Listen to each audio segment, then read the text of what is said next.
are we talking about sales? Why? Well, that's all about sales. It's all about sales. Well, go on. Well, first you need to sell your business. Because? Why do you have to sell first? To get people on board.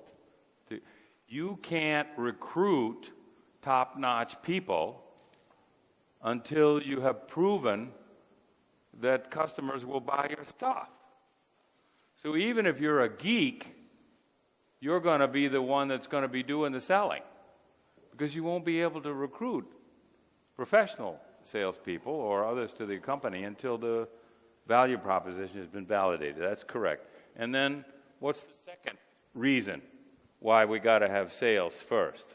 If you don't have sales, if you don't have sales, you don't have a company. You just have an idea. You just have an idea which can languish in an ivory tower, right? Because a great idea without customers is nothing, really. So you got to have a customer to recruit people. What else? Are there any venture capitalists here or angel investors? Okay, well, I can tell you that if you don't have customers, you can freaking forget getting money from institutional capital, right? I think last time I saw you, that was what we were talking about. Yeah. Come back when you have a customer. Say that again, louder. We keep hearing from angels, come back when you've got customers. Yeah. We love your idea. Come back. Yeah. You're adorable. Right? But you have a customer to validate your idea. And is it new, or has it been around a long time? Forever. Now, how many of you are business school students? Okay, so what percentage of the CEOs of the 5,000 largest companies in the world came up through sales? A good amount. That's not, I'm an MIT guy and I like numbers, okay? That's a typical MBA answer, you know, correct but not operational. Now, give me a number, man. 80%. Probably 80% of the CEOs of 5,000 largest companies came up through sales. So what's the message?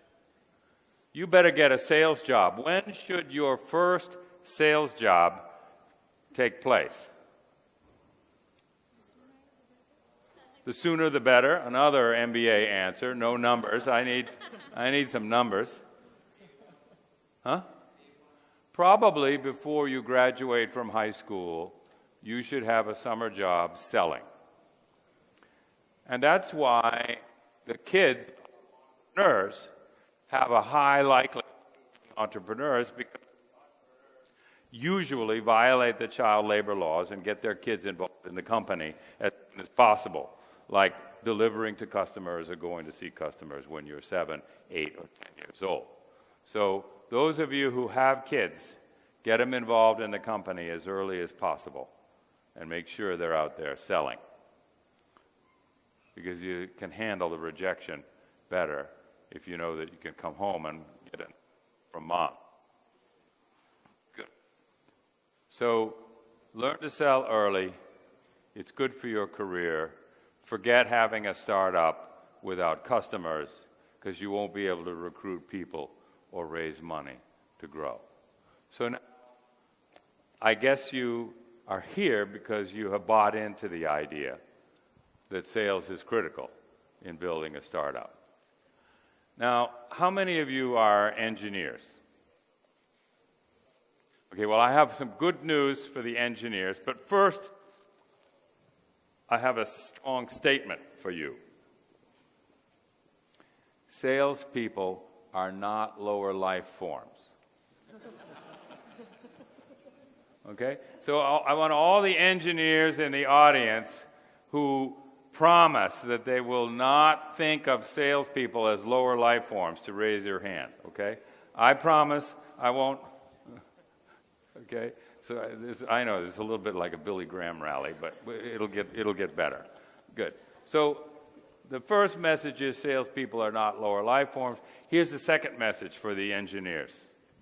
It's good news. Sales is a science, not an art. And it can be learned even by geeks.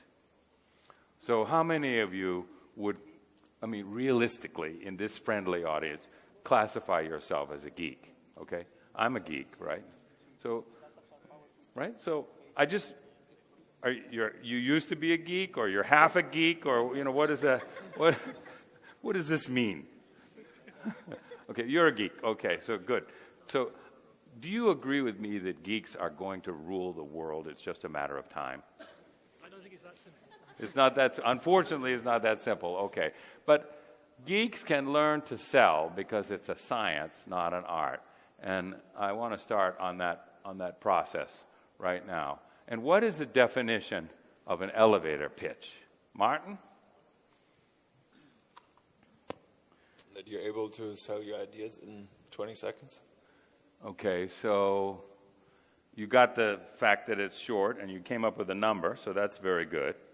But anybody want to build on his statement? An elevator pitch. I think it's also attract attention. You have to attract attention. So he said sell. I'm not sure that you're going to convince somebody in 20 seconds or 55 seconds to buy from you, but you can get their attention in order to do what? Exchange business cards. And what happens to your business card when the guy leaves? Well, most high-octane business people, when they go to networking events like tonight in Plaza Catalunya, will take your business card, and if they care about you, they will put it in their left pocket. And if they don't, it goes in the right pocket. So triage is instant, okay? And when they get home, or even before they get home, everything in the right-hand pocket goes in the bin. So what do you have to do to get in the left-hand pocket with your elevator pitch?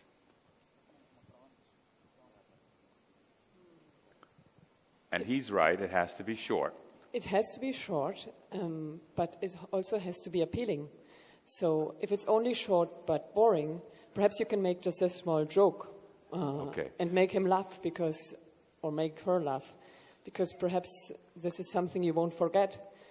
You even don't have to speak about your business. I think if you just attract by making a funny joke about the weather and it's just funny, then you stay in contact and you can speak about your business afterwards. So may I agree with 62% of what you said?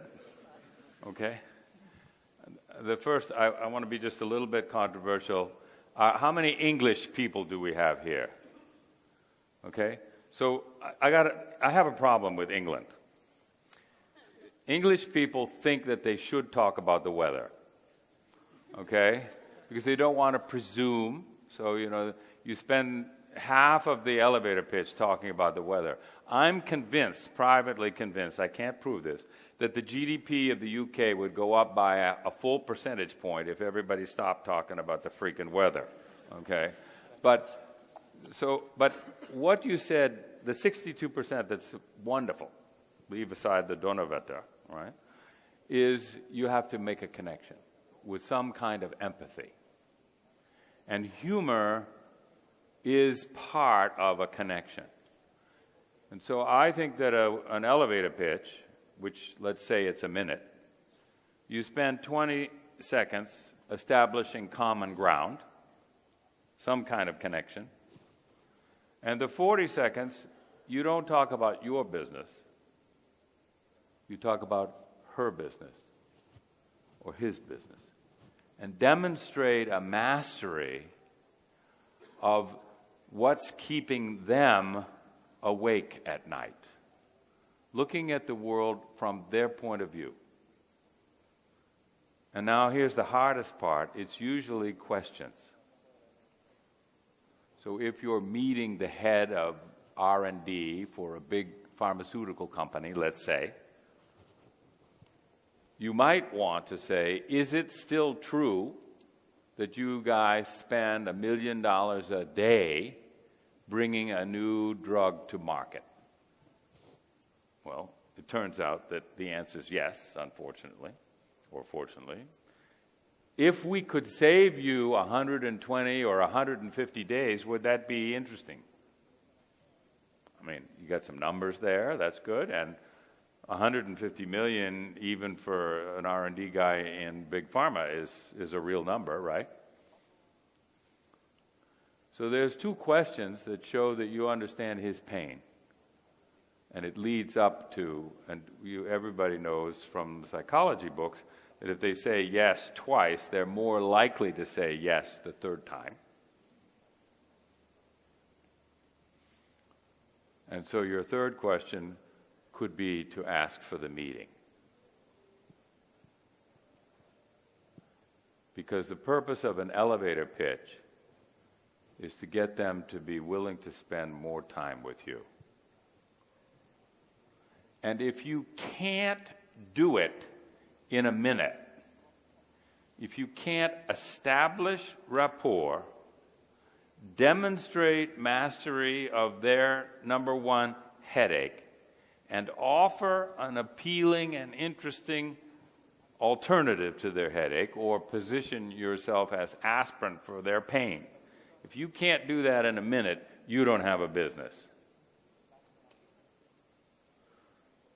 Now, usually at this point, especially when I'm in different parts of Europe, somebody raises their hand and says, but you don't understand, I need at least an hour to explain my PhD thesis and why it's relevant to him. And you know what? The only person who has time to spend an hour hearing about your PhD thesis is your uncle. But anybody with money, power, and influence only has a minute to decide whether they're going to spend more time with you or not. And you need people with money, power, and influence to help you build your company. So, okay, we've been at this now for 7 minutes. And I've already said that technology is not as important as sales. I've already said that geeks have to do the selling. And I've said that you have to be able to get the attention of Senor Grande in a minute with an elevator pitch that speaks his language. So what I'm talking about today is mainly business-to-business, high-value, technology-based solutions.